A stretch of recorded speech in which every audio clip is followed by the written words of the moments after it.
Hi friends, வாங்க. நான் கையில் வச்சு இப்படியே காமிச்சிட்ருக்கும்போதே உங்களுக்கு தெரியும் நான் என்ன பண்ண போகிறேன்னு சொல்லிட்டு. இப்போ எல்லாருமே கெஸ் பண்ணியிருப்பீங்க. ஆமாம் ஃப்ரெண்ட்ஸ், மாம்பழ அல்வா தான் பண்ண போகிறேன். ஏன்னா இந்த சீசனில் இந்த வருஷம் மாம்பழம் நிறைய கிடைக்கிது. போன வருஷமும் அப்படி தான் இருந்தது.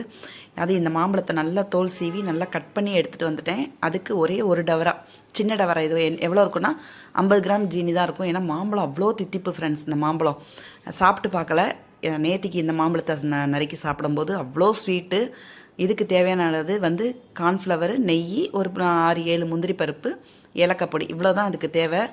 நான் ஒரு சுற்றிட்டு அதுக்கப்புறம் கொஞ்சம் ரொம்ப கெட்டியமாக இருந்தது. நீங்கள் ரொம்ப கெட்டியமாக இருந்ததுன்னா கொஞ்சம் பால் விட்டுக்கலாம். ஏன்னா அப்போ தான் அரைக்கிற அந்த லிக்விட் நல்லா வரும். இங்கே பாருங்கள், நல்லா மையாக அரைச்சாச்சு. ஏன்னா நம்ம மாம்பழத்தில் தோல்கள் எதுவுமே இல்லை ஃப்ரெண்ட்ஸ். அதனால் உங்களுக்கு மிக்சியில் அந்த பல்ஸ் மோடில் போட்டு இது பண்ணுங்கள். இல்லைன்னா தெரிச்சு செவரெல்லாம் நாஸ்தி ஆகிடும். நான் என்ன பண்ணுறேனோ அதை தான் உங்களுக்கும் நான் சொல்கிறேன். இல்லைன்னா துணி மேலே போட்டுக்கலாம். இப்போ அதை நம்ம அரைச்சிட்டு வந்தாச்சு. அந்த ஒரு மாம்பழத்துக்கு நான் எடுத்துக்கக்கூடிய கார்ன்ஃப்ளவர் மாவு 1.5 ஸ்பூன் தான் எடுத்திருக்கேன். ஏன்னா உங்களுக்கு கார்ன்ஃப்ளவர் மாவுலேயே கூட அல்வா போடலாம். ஏன்னா அது அவ்வளோ கெட்டி ஆகிடும்.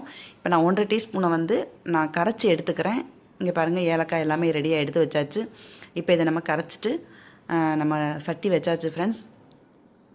அதுக்கு தேவையான அளவு நம்ம நெய் ஊற்றிக்கலாம். இதுக்கு நெய் அவ்வளோவா வேணுங்கிறது கிடையாது. ஆனாலும் நெய் ஊற்றினா தான் அந்த பதார்த்தம் நல்லாயிருக்கும். இவங்க என்ன ஸ்வீட்டாக போட்டு தள்ளுறாங்களே, ஸ்வீட்டாக போடுறாங்க, இவங்க காரமே போட மாட்டாங்களா அப்படின்னு நிறைய பேர் நினச்சிருப்பீங்க. நிறைய பேர் திட்டிட்டு கூட என்ன இருப்பீங்க. ஸ்வீட் பண்ணால் சுவாமிக்கும் வச்சு நேவேத்தியம் பண்ணிக்குவேன் ஃப்ரெண்ட்ஸ். அதுதான் அந்த எண்ணம் தான். ஏன்னா எது பண்ணாலுமே ஸ்வீட் பண்ணால் சுவாமிக்கு நேவேத்தியம் பண்ணாமல், ஏன்னா அதாவது சுவாமிக்கு நேவேத்தியம் பண்ணாமல் எனக்கு சாப்பிட்றதுக்கு தோணாது. நாளையிலேருந்து நான் காரம் போடுறேன் ஃப்ரெண்ட்ஸ். அடுத்து வர வீடியோலலாம் நான் காரம் போடுறேன். அப்பப்போ கொஞ்சம் சுவாமிக்கு நேவேத்தியம் பண்ணுறதுக்கும் ஸ்வீட் பண்ணிக்கலாமே. சரி, இது மாம்பழ சீசனாக இருக்குது, மாம்பழமும் நல்லா கிடைக்கிது, நல்லா ஸ்வீட்டாலாம் கிடைக்கிது ஃப்ரெண்ட்ஸ். நான் எப்போயுமே பார்த்து தான் வாங்குவேன் மாம்பழம். இனிப்பு இல்லைன்னா பிடிக்கவே பிடிக்காது.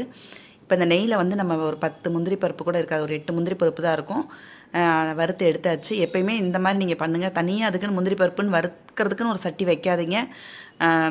நமக்கு தான் அது வேலை. இங்கே பாருங்கள், நான் இப்போ அடுப்பு அமர்த்திட்டேன். ஏன்னா நம்ம கார்ன்ஃப்ளவர் மாவு போட்டோன்னே அது கெட்டியாகிடும். ஏன்னா கார்ன்ஃப்ளவர் மாவுக்கே உங்களுக்கு அந்த பிசுபிசுப்பு தன்மை நிறையா இருக்குது. ஏன்னா அடுப்பை அமர்த்திட்டு மாம்பழத்தையும் ஊற்றிட்டு அரைச்சதை அதுக்கு மேலே கொஞ்சம் மிக்சியில் ஒட்டின்னு இருக்கும் இல்லையா, அதனால் கொஞ்சம் போல் பாலை ஊற்றியும் நான் இப்போ கலந்து ஊற்றியாச்சு. இப்போ ஈவனாக உங்களுக்கு இதாக இருக்கும். நம்ம இப்போ அடுப்பு பற்ற வச்சுக்கலாம். நான் அடுப்பை அமர்த்திட்டேன் ஃப்ரெண்ட்ஸ். இதெல்லாம் டக்குன்னு செய்யக்கூடிய ஒரு ஸ்வீட்டு. இப்போ யாராவது வர்றாங்க, நாளைக்கு கெஸ்ட்டு வராங்க அப்படின்னா, இது எத்தனை பேருக்கு மாம்பழம் அல்வா பிடிக்குன்றது தெரியாது. ஆனால் நான் ஏற்கனவே ஒரு தடவை பண்ணியிருக்கேன். சரி, இன்றைக்கி உங்களுக்கும் இந்த மாம்பழ வீடியோ போட்டலாம், அல்வா வீடியோ போட்டலாம் அப்படின்னு தான். ஃபுல்லாக அல்வாவாக தான் போடுறேன். போன வாரமும் அல்வா தான் போட்டேன். முக்கால்வாசி நான் போடுற வீடியோலாம் அல்வா வீடியோவாக தான் போடுறேன். ஆனால் இது சூப்பராக இருக்கும் ஃப்ரெண்ட்ஸ். இங்கே பாருங்கள், அந்த மாம்பழத்தை அரைச்சி கொட்டினோன்னே வாசனை, அவ்வளோ வாசனை. இப்போது அடுப்பு பற்ற வச்சு நீங்கள் கிண்டுங்க. ஏன்னா நீங்கள் அடுப்பு பற்ற வச்சுட்டே நீங்கள் அந்த மாம்பழம் அதெல்லாம் நீங்கள் ஊற்றுனீங்கன்னு வைங்களேன், நல்லா இங்கே பாருங்கள், இது தக்காளி சட்னி மாதிரி கொதித்து நம்ம மேலே தெரிக்குது ஃப்ரெண்ட்ஸ். நான் சரி நம்ம சிம்மில் வச்சே இது பண்ணிக்குவோம் அப்படின்னு சொல்லிட்டு இப்போ சிம்மில் வச்சு இது பண்ணுறீங்க. பாருங்கள், ஒரு மாம்பழ அந்த பிசுறு கூட இல்லை. நல்லா நீங்கள் பார்த்தீங்கன்னா தெரியும், அவ்வளோ நல்லா அந்த கிண்டுறதுக்கே லேகிய மாதிரி சூப்பராக இருக்கும். எந்த ஒரு மாம்பழோடைய தோலும் தெரியலை. இங்கே பாருங்கள், இந்த மாதிரி தான். நான் ஏன் இப்படி கரண்டி அப்படி வச்சுட்ருக்கேன்னா தெரிக்குது ஃப்ரெண்ட்ஸ். தெரிச்சா செவுறு பூரா போயிடும். செவுறு ஃபுல்லாக திரும்ப நான் துடைக்கணும். ஒரு தடவைக்கு ஒரு நாள் நான் அடுப்பை 3 தடவை துடைப்பேன் ஃப்ரெண்ட்ஸ். நான் அப்படி தான் இருக்கேன், என்ன பண்ணுறது சொல்லுங்க. இங்கே அப்படியே நான் லைட்டாக சிம்மில் வச்சே கிண்டிகிட்ருக்கேன். அப்படி இருந்தால் அது என்னை மீறியும் தளத்தலான்னு கொதிக்குது. இங்கே பாருங்கள், உங்களுக்கே தெரியும், செவுத்துலலாம் தெரிக்குது. இப்போ இதை நான் க்ளோஸ் பண்ணிட்டு கொஞ்சம் தொடச்சிட்டு வந்துடுறேன். அடுப்பு செவருலாம் கொஞ்சம் தொடச்சிட்டு வந்துடுறேன். இப்போ இங்கே பாருங்கள், நல்லா கட்டிடுச்சு பாருங்கள். ஃபஸ்ட்டு எப்படி இருந்தது, ஏன்னா நம்ம கார்ன்ஃப்ளவர் மாவுக்கே நமக்கு அந்த திக்னஸ் கொடுத்துரும். இப்போ நம்ம நெய் ஊற்றி கிண்டிக்குவோம். ஏன்னா இந்த நெய் நம்ம ஊற்றுறதுனா, நெய் அவ்வளோ வேணுமானா வேண்டாம். ஆனால் நம்ம இந்த நெய் ஊற்றிக்கிட்டால் மட்டும்தான் உங்களுக்கு பாத்திரத்தில் ஒட்டாமல் நல்லா வரும்.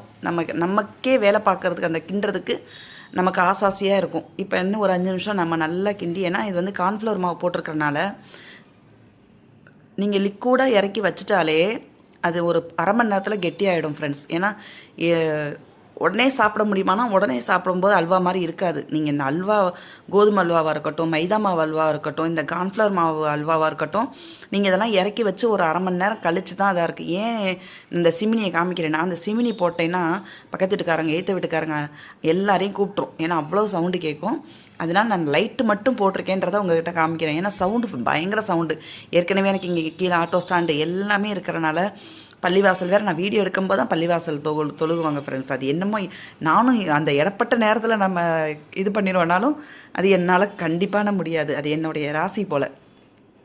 இப்போயும் அதனால தான் நான் வாய்ஸ் ஓவர் கொடுக்குறேன். ரொம்ப இந்த ஸ்கூல் பக்கத்தில் இருக்கிறது, ஆட்டோ ஸ்டாண்டு, அப்புறம் பள்ளிவாசலில் தொழுகிற டைம், சரி நம்ம ஃப்ரீயாக அந்த 4:40 அந்த மாதிரி நம்ம ஏதாவது ஸ்வீட் பண்ணுவோம் அப்படின்னு நம்ம போனோம்னா அந்த நேரம் தான் அதாக இருக்கும். நான் இந்த பக்கம் காஃபிக்கும் வச்சுருக்கேன். சரி ஒரு ஸ்ட்ராங்காக ஒரு காஃபியும் போட்டு குடிச்சிக்கலாம் அப்படின்ட்டு. இங்கே பாருங்கள், அல்வாவும் ஒரு பாத்திரத்தில் மாற்றியாச்சு. கொஞ்சம் போல் தான் பண்ணியிருக்கேன், ஏன்னா ரொம்பவும் செலவாகிறது இல்லை. இங்கே பாருங்கள், முந்திரி பருப்பு வறுத்து வச்ச முந்திரி பருப்பை டெக்கரேஷனுக்காக. நீங்கள் பாதாம் வந்து ஸ்லைஸாக கட் பண்ணி கூட போட்டுக்கலாம். நான் வந்து கிஸ்மிஸ் பழம் வந்து மேலாக தான் போட்டிருக்கேன். நம்ம கிண்டும்போது போட்டோம்னா மாம்பழமும் புளிப்பு, இதுவும் புளிப்புத்தன்மை அதிகமாகிடும். ஓகே ஃப்ரெண்ட்ஸ், இந்த மாம்பழ அல்வா உங்களுக்கு பிடிச்சிருக்குன்னு நினைக்கிறேன். பிடிச்சிருந்தா லைக் பண்ணுங்கள். Thank you friends.